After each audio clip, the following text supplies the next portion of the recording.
সেজদায় পড়ে পড়ে আলেমরা যখন কাঁদতো, পানিগুলো জায়নামাজের এই জায়গাগুলো শুধু ভেসে না, আল্লাহর আরশ পর্যন্ত কেঁপে গেছে। আমার মনে হচ্ছে শুধু ছাত্র জনতার মাধ্যমে আল্লাহ জালেমকে বিদায় করেনি, এই 5 তারিখের আগ পর্যন্ত আল্লাহ আবাবিল পাখির মতো এই পৃথিবীতে বাংলাদেশ এই জায়গায় আল্লাহ ফেরেশতা পাঠিয়েছিল। 16 বছর কম চেষ্টা করে না এদেশের মানুষ, এক চুলো নড়াতে পারে না জালেমকে। তালিকা করেছিল না আলেমদের 116 জনের, তার ভিতরে আমার নামও ছিল। আমার মনে হয় এখন আমরা যে অবস্থায় আছি, আমরা এখন এই জালেমদের তালিকা করব। বাংলাদেশের 560টার উপরে থানা আছে, প্রত্যেক থানায় জালেমদের তালিকা টাঙিয়ে টাঙিয়ে রাখা লাগবে, যেন কোন জালেম কিয়ামতের আগে দেশে আসতে না। বিশেষ করে আপনাদের এখানে যিনি মানবতার বন্ধু নামে পরিচিত, কিসের বন্ধু? মানবতার শত্রু এটা। এগুলো সব মেকি। দরবেশের দাড়ি কি? মেকি দাড়ি। দাড়ি কেটে নম হয়ে গেছে দরবেশ, আর এত দাড়ি ছিল না। একটা সম্মানিত মানুষ, এলাকার কৃতি সন্তান, সরকারি একটা চাকরিজীবী। এই লোকটা পর্যন্ত রিকোয়েস্ট করেছিল যে আধা ঘন্টা দেন, আমি বসে আছি, আপনি আমার বন্ধু মানুষ। ও শয়তান বলেছে না, হবে না, এবার আসেন বাধা দিতে আসেন, ঠ্যাং ধরে ছিঁড়ে ফেলা হবে।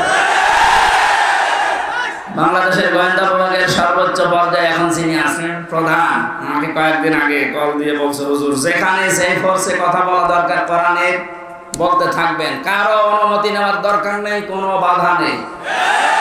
যদি কোনো মহারথী বাধা দিতে আসে শুধু নামটা টুকে রাখবেন আর আমাদের জানাবেন, ও দেশের যেখানেই থাক ঠ্যাং ধরে ছিঁড়ে ফেলবে। বললাম স্যার আপনি ছিলেন কোথায়? আমি কিছুদিন আগে দায়িত্ব পেয়েছি, আমি একজন মুসলিম, মুসলমানের যা কাজ আমি ইনশাআল্লাহ তাই করব। অন্যান্য ধর্মের অনুষ্ঠানে যদি অনুমতি না লাগে, মুসলমানের কোরআন প্রচার হবে, এখানে অনুমতি লাগবে কোনখানে? আর অনুমতি যাদের কাছে নেওয়া হয় মানুষের কাতারে পড়ে। দেখলেন না ওই ওসি কি বলেছে হুজুরকে, যে তোর স্ত্রীর ওই জায়গায় মাহফিল চালিয়ে দেব। এই কথা বলার মতো? আমি কোরআনে কারীম সামনে নিয়ে বলছি, একটা ইমামকে যদি এই কথা বলতে পারে এই লোক, ইমাম সাহেব আজকে আমার নিজে বললো যে আমি থানায় গিয়েছিলাম মাহফিলের অনুমতির জন্য, আমার এই কথা বলছে। আমার মনে হয় ওসির জন্মের ঠিক নয়, এটা একটা জারোর সন্তান। কোথায় মনে হয় বদলি হয়ে চলে গেছে, যেখানে যা করে খুঁজে বের করা হবে। আমার মনে হয় সংস্কার যখন আরম্ভ হয়েছে এই দেশে, এরকম কোলাঙ্গার মার্কা ছাড়া একটাকেও যেন চেয়ারে রাখা না হয়। আমরা যেন সকাল আসতে আসতে শুনি এরকম দালাল ছাড়া, কোলাঙ্গার ছাড়া এদেরকে কুকুরের মতো এভাবে তাড়িয়ে দেয়। নিজেরাই বলছে যে আমার মাকে দেশের মানুষ কুকুরের মতো তাড়িয়ে দিল। আপনার অনুসারী যারা আছে তাদেরকে কুকুরের মতো দেশের জনগণ তাড়িয়ে দেবে। কারণ এদেশে আপনি যাই করেন কোরআনের বিরুদ্ধে যে টিকে থাকতে পারবেন না। এখানে আগামীতে যারা আসবেন, সে যে আসবে, তাদেরকেও যেন সতর্ক থাকা লাগে, বা তারা যেন সতর্ক থাকে যে কোরআনের বিরুদ্ধে অবস্থান নিলে কিন্তু তার কপালে জালেমের মতো পড়বে। আল্লাহ সাওফা ইউতিকা রাব্বুকা ফাতারদা, হে নবী অতি শীঘ্রই আপনাকে আমি এমন কিছু দেব, দেখাবো, আপনি খুশি না হয়ে পারবেন না। এই আয়াতটা যখন আল্লাহ আমাদের নবীকে শুনিয়েছে, শুধু নবী না, কিয়ামত পর্যন্ত নবীর উম্মতদের জন্য ওই আয়াত। সুতরাং আমরা খুশি না বেজার? বলেন। এখন আবার অনুমতি লাগবে নাকি? কার কাছে অনুমতি লাগবে? আসেন আপনি। কালকে আমার দিনের বেলা ছিল যশোর বেনাপোলে, রাতে ছিল সাতক্ষীরায়। ওসি সাহেব এসে বলছে, হুজুর আপনার সাথে একটু খাবার খাবো। কেন? গত বছর আপনাকে আমি আসতে দেয়নি, এই জন্য মাফ চাবো। কিসের মাফ? আপনি আবার রাগ করেন না, আমার হাত বাঁধা ছিল।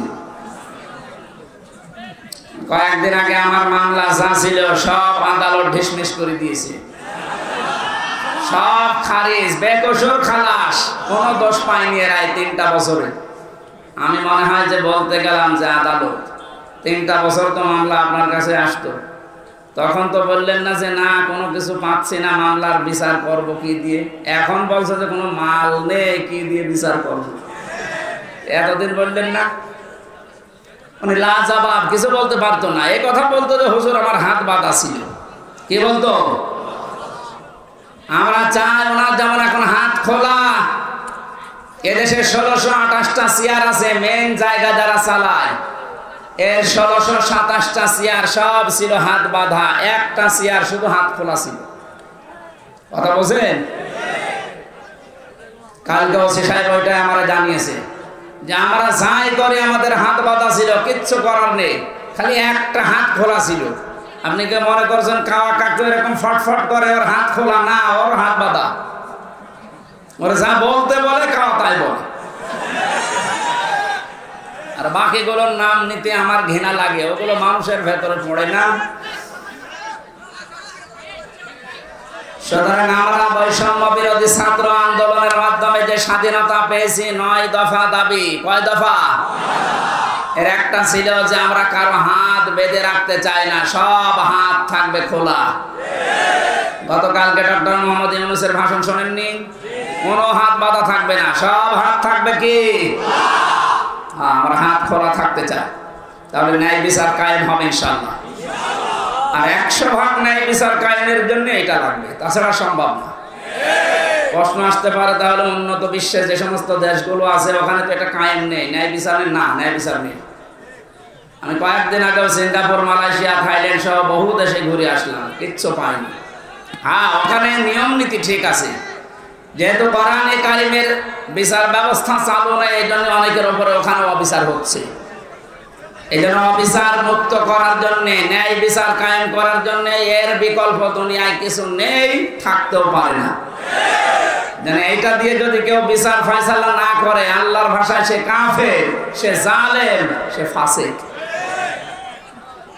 আমরা যেন জালেম হয়ে, কাফের হয়ে, ফাসিক হয়ে মরতে চাই, তাহলে এইটার বিচার ব্যবস্থা কায়েম করা লাগবে না? আমার হাকামা বিহি আদালা, যারা এটা দিয়ে বিচার করে তারা ন্যায় বিচার কায়েম করতে পারে। আরে ভাই, 53 বছর তো আপনি দেখলেন যে কেমন লাগে দেশটা। বাবা চালিয়েছিল, দুর্ভিক্ষে মানুষ মরিস, স্বামী চালিয়েছিল, চাচা চালিয়েছিল, আপনাদের এই কথা বলেন না, আপা চালিয়েছে, ভাবি চালিয়েছে। কাঙ্ক্ষিত মানে শান্তি আমরা দেখতে পাইনি, আর পাওয়া সম্ভব না। এখন শুধু দেখতে বাকি আছে আল্লাহর এই কোরআন দিয়ে 56,000 বর্গ মাইল চললে কেমন দেখা যায়। এটা দেখতে চান কারা? দেখি লিল্লাহি তাকবীর।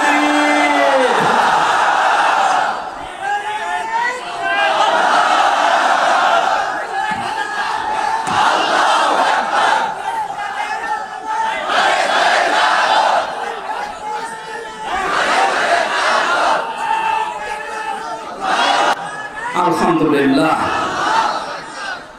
যে আল্লাহ আমাদেরকে আজ তাফসীরুল কোরআন মাহফিলে কোরআনের তাফসীর শোনার জন্য নিয়ে আসলেন, এটা একটা নিয়ামত।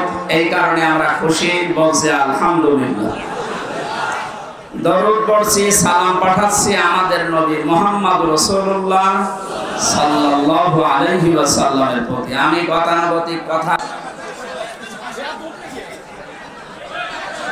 মনে হয় রংপুর বিভাগের মানুষেরা না, এরা মনে হয় রাজশাহী বিভাগ। রংপুর বিভাগের মানুষ সব মফিজ, এরা নরম সরল, এরা সরল সোজা। এ কোন বিয়া তো বেশি চালা যায়। দেখেন, তোরা জিজ্ঞাসা করেন তো কোন জেলার বাড়ি, ধরেন। সুবহানাল্লাহ, আলহামদুলিল্লাহ, লা ইলাহা ইল্লাল্লাহ, আলহামদুলিল্লাহ, লা ইলাহা ইল্লাল্লাহ, সুবহানাল্লাহ, আলহামদুলিল্লাহ, লা ইলাহা ইল্লাল্লাহ, মুহাম্মাদুর রাসূলুল্লাহ। আর কারো কথা আছে? এবার চুপ করেন, আমরা কোরআনে প্রবেশ করছি। বিশ্ব নবীকে আল্লাহ পড়া কোরআন শরীফে 7টা নামে ডাক দিয়েছেন। এখানে আলেম নেই? আছে, আলহামদুলিল্লাহ। ওরা আলেমদেরকে বলছি, এই 7টা নামের ভেতরে সর্বপ্রথম যে নাম ধরে ডাক দিয়েছেন নবীজিকে, 1 নম্বরে বলেছেন ইয়াসিন। ইয়া হরফে নিদা, ইয়া মানে হে, সিন মানে সাজ্জেদ।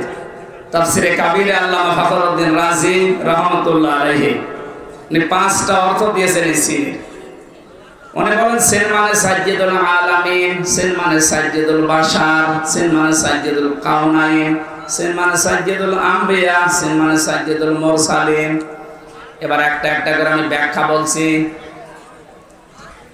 মুফাসসিরতে বললেন সিন মানে সাজ্জেদুল আলামিন, শুধু আলম না,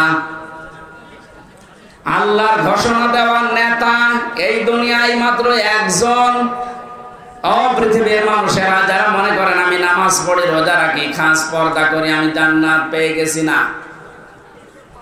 আপনার যদি চরিত্র ঠিক করার জন্য এই পৃথিবীর ময়দানে যাকে আদর্শ মানা লাগবে, নেতা মানা লাগবে, ওই লোকটা যদি আপনি ঠিক করতে না পারেন, আপনি কোনোদিন জান্নাতে যেতে পারবেন না।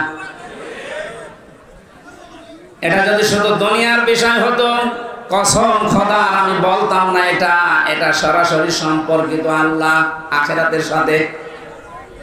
এবার আপনি মিলাবেন, শুধুমাত্র আলম যদি আল্লাহ দিতেন, তাহলে পৃথিবীর 228টার উপরে এখন রাষ্ট্র আছে, স্বাধীন পরাধীন মিলে। যে কোনো রাষ্ট্রে আপনি বসবাস করে যদি বলতেন না আমি পৃথিবীতেই থাকবো না, আমি চলে যাবো মঙ্গল গ্রহে, আমি চলে যাবো চাঁদের দেশে, তাহলে ওইটা তো আলাদা জগৎ। ওই জায়গায় গেলে যদি বিশ্ব নবীকে আপনি না মানতেন আদর্শ হিসাবে, নেতা হিসাবে, সামনে রাখা হিসাবে, তাহলে আপনি জান্নাত পেয়ে যেতেন। যেহেতু আলামিন বহু বচন দেওয়ার কারণে আপনি যেখানেই যান না কেন ওই জগতের একচ্ছত্র মালিকানা কার? ওখানে যে আল্লাহর বিধিবিধান নাযিল হয় তার প্রমাণ সূরা তালাক, ইয়াতানাজ্জালুল আমরু বাইনাহুন্না ইলা আখির আয়াত। আল্লাহ পাক বলেন প্রতিটি জগতে আমি আল্লাহর বিধিবিধান নাযিল হচ্ছে ওই জায়গার সৃষ্টি দেখে। সুতরাং কেউ যদি মঙ্গল গ্রহে যে ঘর বাড়ি বানিয়ে বাস করতে চায়, সেখানেও নামাজ রোজা যেমন করবে, বিশ্ব নবীকে আদর্শ মানতে হবে ঠিক এইরকম ফরজ। আল্লাহর ঘোষণা দেওয়ার নেতা একজন মাত্র, মুহাম্মদুর রাসূলুল্লাহ। এবার আসেন আমি আখিরাতের কথা কেন বললাম। বিচার ব্যবস্থা আল্লাহ যখন আরম্ভ করবে, প্রথম ধাপে আল্লাহ মানুষকে ডাকবে একা একা, কেউ থাকবেন আপনার সাথে। অকুল্লুহুম আতিহি ইয়াউমাল কিয়ামাতি ফারদা। আল্লাহ পাক বলেন কিয়ামতে প্রতিটি মানুষকে আমার সামনে আমি দাঁড় করাবো, স্রেফ একা একা, কেউ থাকবে না। এবার আপনি নিজের সাথে মিলিয়ে দেখেন তো, আপনি স্রেফ একা দাঁড়িয়ে আছেন আল্লাহর সামনে, যা জীবন তৈরি করলেন এইটা নিয়ে আল্লাহর সামনে দাঁড়ানো সম্ভব?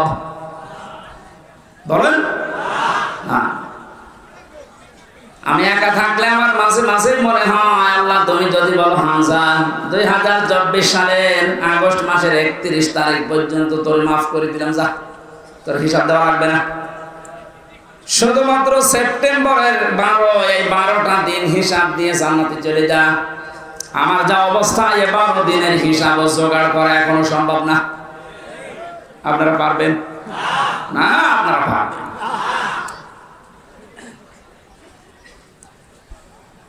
হিসাব এই শব্দটা শুধু আমরা নাম শুনি, এটাতে কত বড় ভয়ঙ্কর বিষয়। যারা বিশ্বাস স্থাপন করেছিল যে হিসাব দেওয়া লাগবে, তাদের চরিত্র পরিবর্তন হতে সময় লাগে নাই। আর যাদের ভেতরে টেন্ডেন্সিটা আজও পয়দা হয়নি, ওই মানুষগুলো কাবা শরীফের পাশে যে মাসের পরে মাস থেকে আসে, তারপরও চরিত্র বদলায়নি। এর প্রমাণ এই দরবেশ বাবা। আমি সেই কয়বার কাবায় গিয়েছি, সেই কয়বার দেখেছি ও কাবার পাশে তাওহীদ তাহলে থাকে। 14-15 লক্ষ টাকা খরচ সেখানে, আর আমরা থাকি 1.5 কিলোমিটার দূরে। এত কাছাকাছি থাকার পর ওর চরিত্র দেখেছেন 36,000 কোটি টাকা।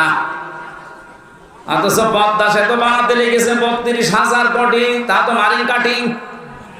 কথা বলে না, ও টাকাগুলো যদি পাচার না হতো আমার মনে হয় সেতু আর একটা বানানো যেত।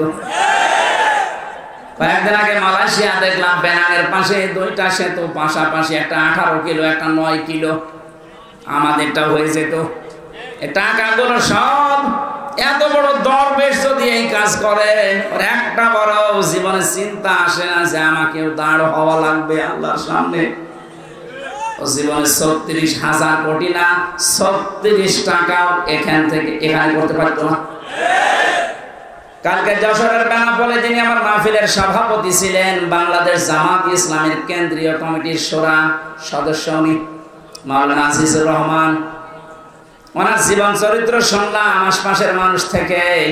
একটা সিম্পল মানুষ, চাকরি করে একটা, যেদিন যেতে না পারে চাকরির বেতন শেষে যা পায় ওখান থেকে ওই দিনের বেতনটা সরকারের খাতায় জমা দিয়ে দেয়। আপনি আল্লাহর ওলি খুঁজে পান না। আপনি দরবেশ দেখেছেন এত বড় বড় দাড়ি, ওটা আল্লাহর ওলি মনে করতেন। আর আল্লাহর ওলি তো এইগুলো দেখেন, সেই কয়েকদিন উনি ক্লাস করতে পারে নাই, সেই কয়েকদিনের টাকাও নেয়নি, সরকারকে দিয়ে দিয়েছে। আরে সরকারের টাকা বেসরকারের টাকা সবগুলো আত্মসাৎ করে বিদেশে মাটিয়েছে। মসজিদের ইমাম যদি বলে আমি ঘোষ খাই না, ওরে ঘোষ দেবে কে? ওসি যদি বলে, এসপি যদি বলে আমি ঘোষ খাই না, ওটা আল্লাহর ওলি। কথা বলে না কেন?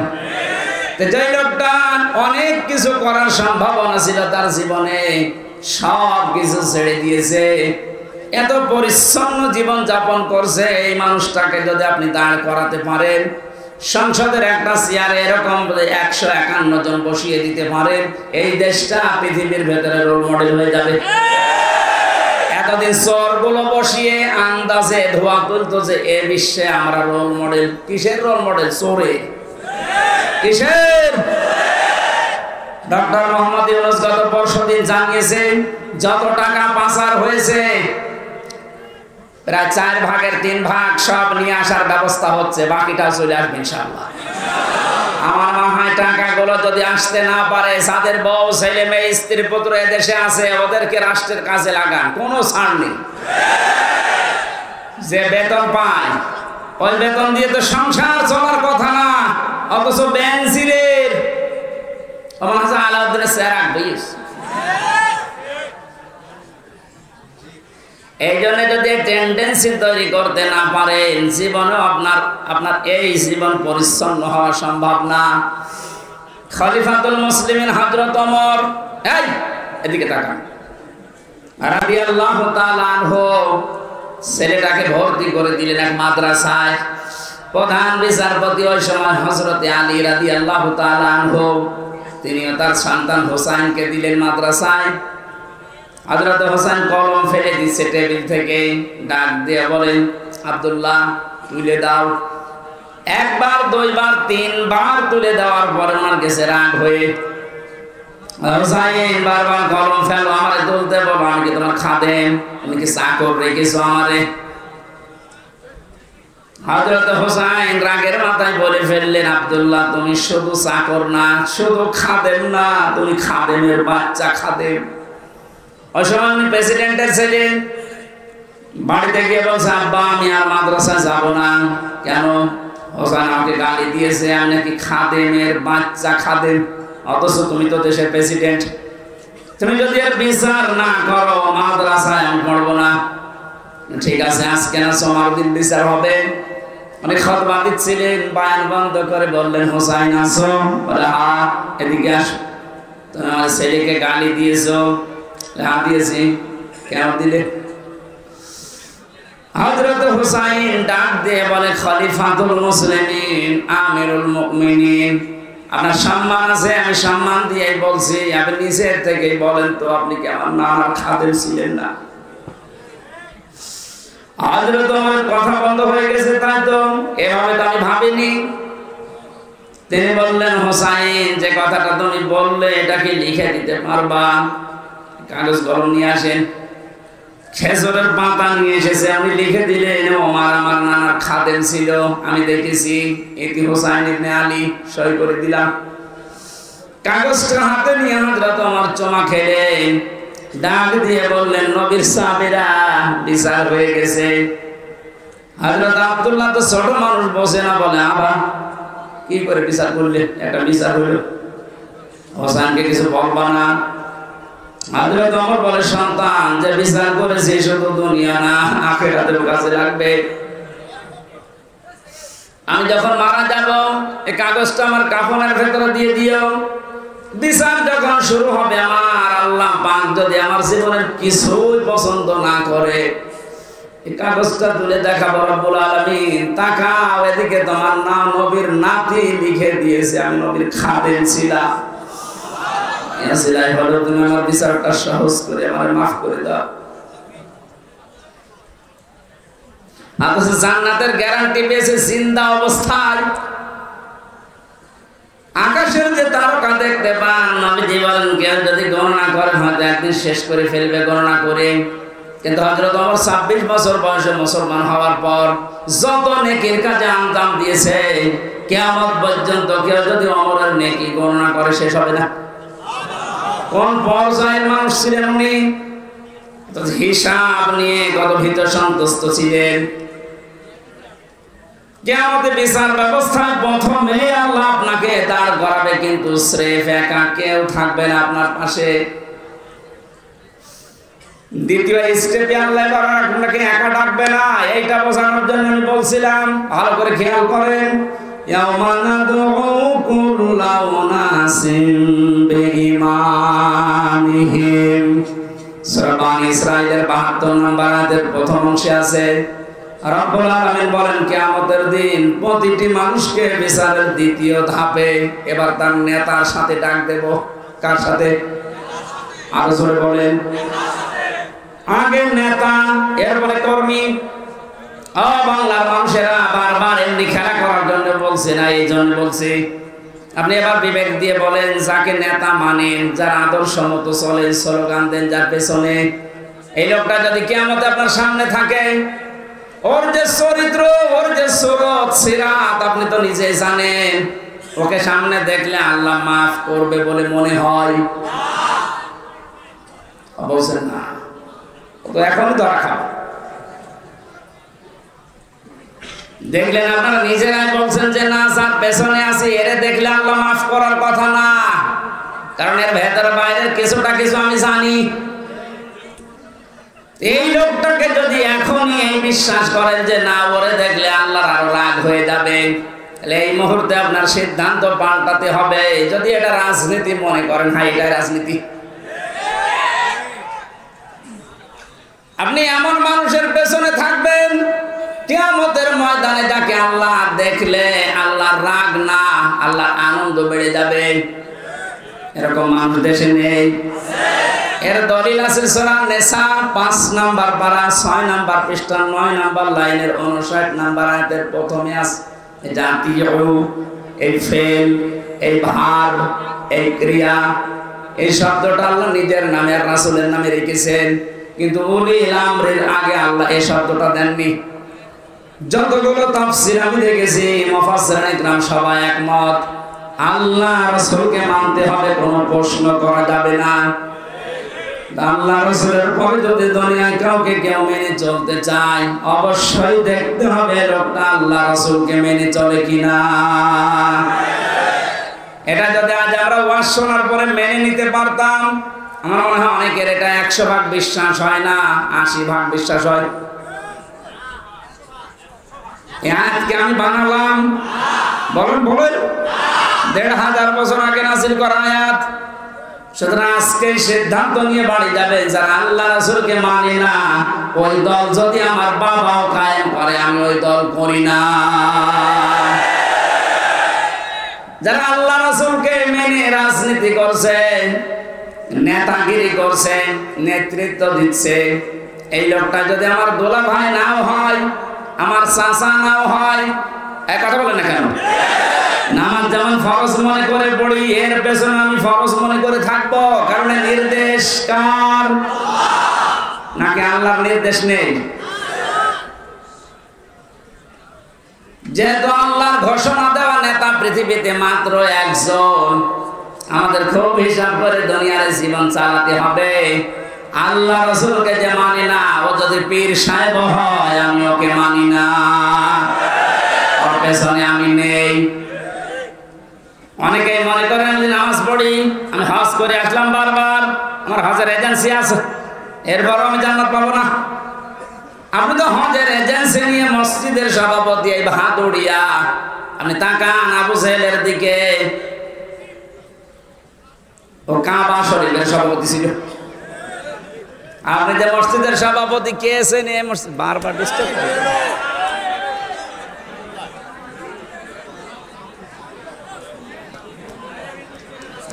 এমনিতে মাইক ভালো না, এরপরেও আবার যদি এভাবে ডিস্টার্ব করে। বুঝলাম, কিন্তু মাইকে তো ভালো না।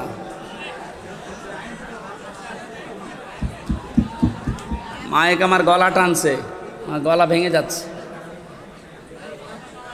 এটা ঠিক হয়নি ভাই, এত বড় আয়োজন আপনি মাইক দিয়েছেন কারণ আপনার পাওয়ার নেই। কোন জায়গায় ভাদড়িয়ার মাইক না? এরা বলেছে না এর উপরে মাইক হয় না, মাইক হয় না। পাবনা দারুল ট্রাস্টে মাইক কি ওর ফেরেশতা নিয়ে এসে দেয়? ওদের মাইক দেখেন তো আধা হাত দূরে থেকে কথা বলে শোনো, পাওয়ার আছে, রসনের সাথে মতো না।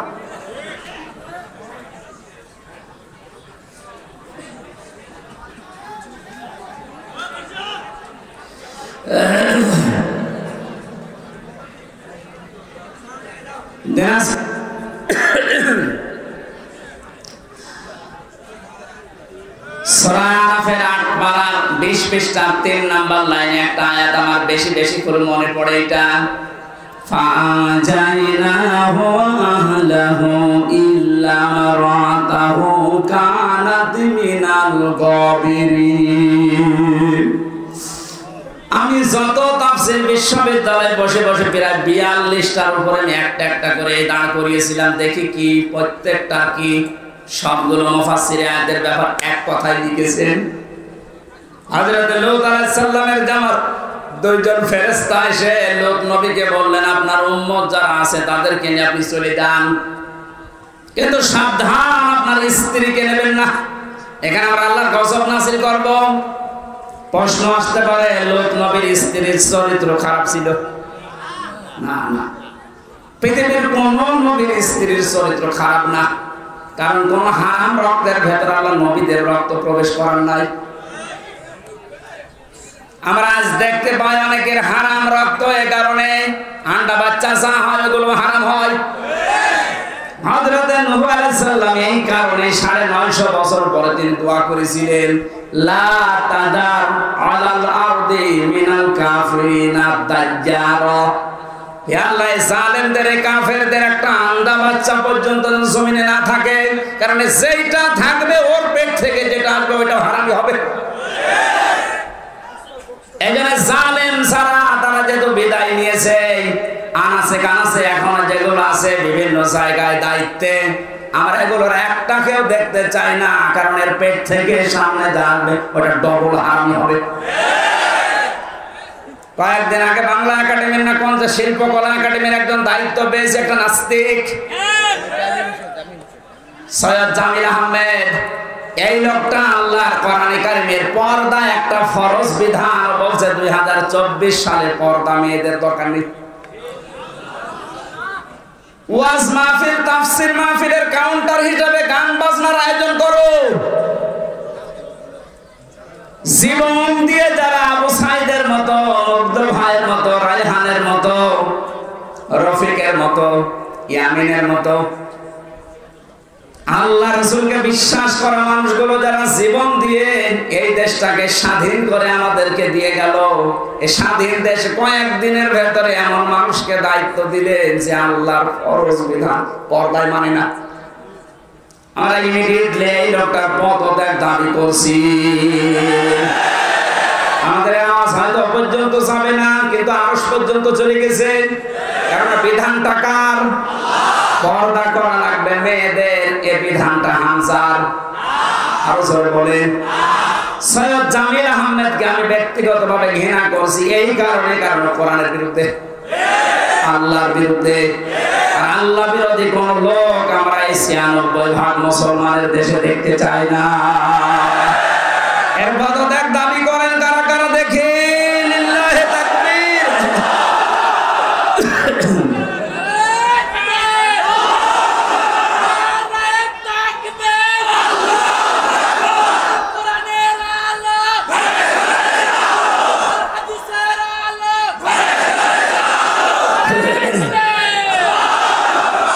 এই শয়তানকে যদি এখন ছাড় দেওয়া হয়, এও কালামানিকের মতো হবে, এ মুরগি চোরের মতো হবে। ওই সময় যদি কালামানিককে বিসি বের করে দেওয়া যেত, ও আর ১১৬ জনের তালিকা করতো না। সবচাইতে বেশি ইসলামের বিরুদ্ধে কথা বলেছিল এই লোকগুলো। সেই গোপলা সেটা কোথায় গেল? সেই জাফর ইকবাল নাকি শাহ ইকবাল? এইটাকে এখন ধরা দরকার। আলেমদের ফাঁসি চেয়েছিল, কথা বলেন না কেন? এটা নির্ভেজাল শয়তান এগুলো। যখন এদের ২০ দাঁত বের হবে, সঙ্গে সঙ্গে যদি ভেঙে দেওয়া হয়, ভবিষ্যতে কোনো জালেম আর এভাবে শক্ত কথা বলতে পারবে না। এই সৈয়দ জামিল আহমেদকে ছেড়ে দেন, এই শয়তান কয়েকদিন পরে এই স্বৈরাচারের মতো কথা বলতে শুরু করবে, বলবো আমি সব। এত কষ্ট করে স্বাধীন করে যারা দিয়ে গেল, তাদের মতামতের গুরুত্ব নেই। প্রত্যেকটি সমন্বয়ক এখন এক কথায় উচ্চারণ করছে, আমরা আল্লাহ রাসূলকে বিশ্বাস করি, তার বিধান দিয়ে আমরা সবার পাবন করে দিতে চাই। শয়তান সে আল্লাহর বিধানে হাত দিয়েছে, দায়িত্ব পেতে দেরি, একবারে এসে আল্লাহর বিধান পর্দায় হাত দিয়েছে। এই ২৪ সালে মেয়েদের আর পর্দা দরকার নেই। কি বড় কথা বলতো? আপনি ব্যক্তিগতভাবে আমার ২টা থাপ্পড় দিলে আমি মেনে নিতাম। আপনি সাপোর্ট করছেন কার? আল্লাহর পুরোপুরি বিরুদ্ধে অবস্থান নিয়েছে, ও আল্লাহর বিরুদ্ধে যুদ্ধ ঘোষণা করেছে। কথা বলেন। আজকে তিরমিজি শরীফের একটা হাদিস পড়ছিলাম, কেউ যদি জেনে বুঝে কোন জালেমকে সহযোগিতা করে, সাহায্য করে, সমর্থন জানায়, যদি ভালোবাসে, ও সঙ্গে সঙ্গে নবীর উম্মত থেকে বের হয়ে যায়। এরপর অনেকে এখনো পর্যন্ত জালেমদের সাফাই গান। আমরা আহ্বান জানাচ্ছি, আনাছে কানাছে সে জালেম গুলো আছে। ডক্টর ইউনূস কালকে কতগুলো তালিকা দিয়েছে দেখেননি? ১০০ জনের প্রায় ৮০ জনের পরিবর্তন প্রায় হয়ে গেছে। বাকি ২০ জন যারা আছে, এগুলো আমরা আর চাই না, কারণ এগুলো এই গণহত্যার সাথে সবগুলো দায়ী। ওর একা জীবনও সাহস হতো না। এই শয়তানগুলোকে নিয়ে যা করেছে, পৃথিবীর ইতিহাস পাল্টিয়ে ফেলেছে। বাইরে যাদের ঈমান নেই, যারা অন্য ধর্মের, তারা পর্যন্ত রিপোর্ট পেশ করছে যে ১২০০ কতজন গণহত্যার শিকার। এখনো পর্যন্ত অনেকে জালেমের সাফাই গিয়ে সাহস দিতে চাচ্ছে যে আপা আপনি ঘাবড়াবেন না, আপনি ঘাবড়ালে আমরা নরম হয়ে যায়। ওরে শয়তান, ওরে পিটিয়ে নরম বানানো দরকার। ইয়ামের ভাইকে পুলিশের গাড়ি থেকে, ওখান থেকে এখনো জীবিত ছিল, নড়াচড়া করছিল, ওখান থেকে ফেলে দিয়ে পা লেগেছিল গাড়ির চাকার সাথে, মানুষের কুকুরের বাচ্চা টেনে নিয়ে যাচ্ছে। এরপরও আপনার মানুষ কিচ্ছু হয়নি মনে করে। আয়না ঘরের ভেতর থেকে যারা বের হয়ে তাদের করুণ কাহিনী শোনালো, আপনি কি মনে করছেন মিথ্যা কথা? আমি নিচে তো ছিলাম, আমি দেখেছি মাটির নিচে যে ঘর, ওখানে থাকা যায়। আজান হয় তখন, আজানও শুনতে দিত না। আমি তো ৪ ওয়াক্ত নামাজ আন্দাজে পড়েছি, কিছু জানি না যে কখন আজান হয়, কখন দিন হয়। 11 ঘন্টা আমার টাঙিয়ে রেখেছিল, কিচ্ছু জানি না, আন্দাজে। চোখ কালো কাপড় দিয়ে বেঁধে, পেছনে হাত বেঁধে, পায়ে ডান্ডা বেড়ি রাখিয়ে, মাথায় দড়ি দিয়ে ১-২ ঘন্টা বলে 11 ঘন্টা। দুপুরবেলা নিয়ে গেছে 2টা, রাত 11:30টায় নিয়ে এসেছে। 1-2টা দিন হলে তো এরকম হয়। রিমান্ডে যতদিন রেখেছে এরকম কষ্ট দিয়েছে। আমার আসার সময় বলেছে, বাইরে যে যদি কিছু বলেন, এখানে যা দেখে গেলেন আপনারা কিন্তু ফেলে দেব। এই জন্য তো কিছু বলতে পারতাম না। তো এখন যে ফেলে দেবে সেই পরিবেশ। বিশেষ করে আমার এই কাউন্টার টেরোরিজমের আসাদুজ্জামান, এই গোপালী, এই লোকটা আমার ধরার পরে আমার বাবার কাছ থেকে বলেছে 50টা মামলা দেবো আপনার ছেলেকে। আমার বাবা বলেছে মামলা তোর একটাও নেই। বলছে মামলা আমরা বানাবো, কালকের ভেতরে আপনি 10 লাখ টাকা দেবেন। আমার বাবা গ্রাম্য মানুষ, জমি জায়গা যেখানে তা ছিল ধার কর্জ করে সঙ্গে সঙ্গে 8 লাখ টাকা দিয়েছে। মনে করেছিল যে রিমান্ডে মারবে না, ও শয়তানটা কি মানুষ নাকি? টাকাও নিয়েছে, মাছ ধরেও করেছে, মামলাও দিয়েছে। কত বড় বেঈমান বলেন তো।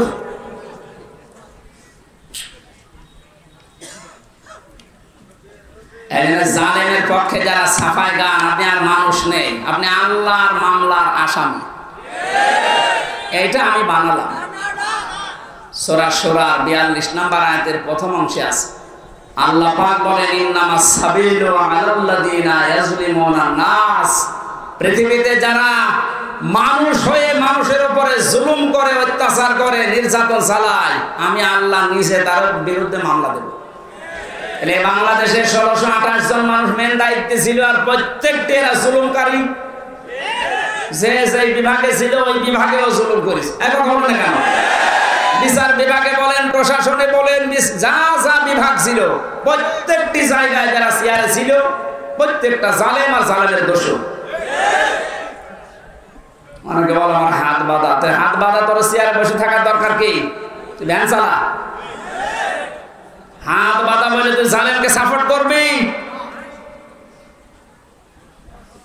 কত বড় দুর্নীতিগ্রস্ত হলে একটা দেশের কেন্দ্রীয় মসজিদের ইমাম পর্যন্ত পালিয়ে যায়।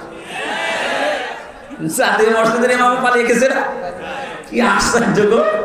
কোথায় পৌঁছেছে দেশটা যে মসজিদের ইমাম পর্যন্ত পালিয়ে গেছে। কারণ সেও নিজেকে নিজে অপরাধী মনে করছে যে জনগণ ধরলে আমারও ছিঁড়ে ফেলবে। কথা বলেন। এত বড় বড় দাপটের কথা বলতো আমার কুষ্টিয়ার ওই দুই আল্লাহর ওলি। একজন তখন পচা ডিম খাচ্ছে, আর একজন এমন পালিয়েছে ওর বাড়ির ইট পর্যন্ত খুনি বিচলিত আছে। এই যে আমার সাক্ষী, আমার কুষ্টিয়ার দায়িত্ব ছিল এই লোকটা, আপনাদের এখানে বাড়ি। আসার সময় বলছিল যে ওখানকার যে কয়েকজনের নাম বললো, একটাও তো ও মানুষের কাতারে পড়ে না। আমি নামগুলো নাই বললাম। এই মানুষগুলোর জন্য দায়িত্ব পালন করতে পারেনি। এত নিকৃষ্ট চরিত্র এদের। এখানে নিজে নিজে ভালো আমল করছে, নিজে ভালো থাকছে, এইরকম যারা মনে করছেন, আমি তাদেরকে এই সূরা আরাফের 83 নম্বর আয়াতটা শোনালাম। হযরত লূত নবীর স্ত্রীর চরিত্র ভালো ছিল, তার চরিত্র খারাপ না, কিন্তু সে তলে তলে চরিত্রহীনদেরকে সাপোর্ট করত।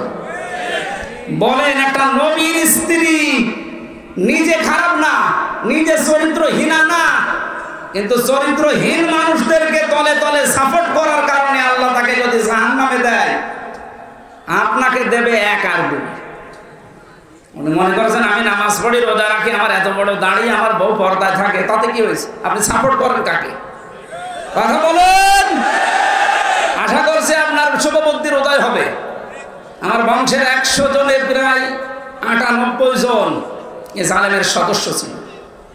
ওদের সেকেন্ড নবী ছিল আল্লাহর ওলি গোপালগঞ্জের। ওরা নবীকে তো বিশ্বাস করতো যে নবী মুহাম্মদ রাসূলুল্লাহ আছে একজন, কিন্তু আর একজন নবী আছে। আমি একবার এটা রংপুরের গাইবান্ধা মাহফিলে এসেছিলাম 16 সালের দিকে। একটা ছেলেকে বাড়িতে ভাত খাওয়ার সময় জিজ্ঞাসা করছে, ইংলিশ মিডিয়ামে পড়ে, যাই তোমার নাম কি? নামও বলেছে উল্টাপাল্টা নাম, বাংলা ইংরেজি মিলিয়ে। জিজ্ঞাসা করলাম কালেমা বলতে পারো? মুখস্থ নেই। মুখস্থ নেই মানে আমাদের নবীর নাম কি?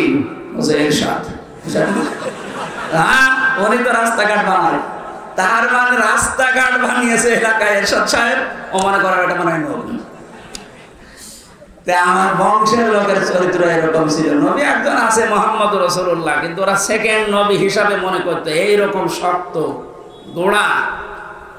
কিন্তু আগস্টের 5 তারিখের 1টার সময় যখন আল্লাহর ওলি চলে গেছে পালিয়ে, ওরা বিকাল 5টা বাজতে তখন মোবাইলে কল দিয়ে বলছে, বাবাজি আমরা সব এখন জামাত ইসলামী করি। হ্যাঁ, এখন জামাত ইসলাম। তারপরও যা ফিরে এসেছে, ওয়েলকাম, ধন্যবাদ। ওরা যা করেছে বুঝে করুক না বুঝে করুক, আল্লাহ যেন ওদের মাফ করে দেয়। আর ওদের মতো এদেশে আনাচে কানাচে আরো যারা আছেন, আপনি মনে করছেন আবার জালেমরা সংগঠিত হবে, অত ভাত দুধ দিয়ে খাই না। সময় শেষ হয়ে গেছে, আপনারা মরণের গড়গড়া নিয়ে আসার আগে ফিরে আসেন। জালেমদের তো দুনিয়াও শেষ, আখিরাতও শেষ। এখন বলে কেন দুনিয়া এখন আর রাস্তায় বের হতে পারবে? মামুনুল হক কয়েকদিন আগে বলে না যে জালেমদের তালিকা করে করে মরে মরে টাঙিয়ে দেন যেন কিয়ামতের আগে দেশে ঢুকতে না পারে। এমন যেমন দেখলেই পিটিয়ে মানুষ মেরে ফেলছে। ঝিনাইদহে এক জালেমকে পিটিয়ে মেরে রাস্তার ওখানে উলঙ্গ করে টাঙিয়ে দিয়েছে। শেষ পর্যন্ত মহিলারা যখন দেখছে যে না জিনিসপত্র সব দেখা যাচ্ছে, তাড়াতাড়ি করে ওখান থেকে নামিয়ে কবর দিয়েছে। কি করবো, ছাতা ওকে দেখার মতো? এত বড় হারামি।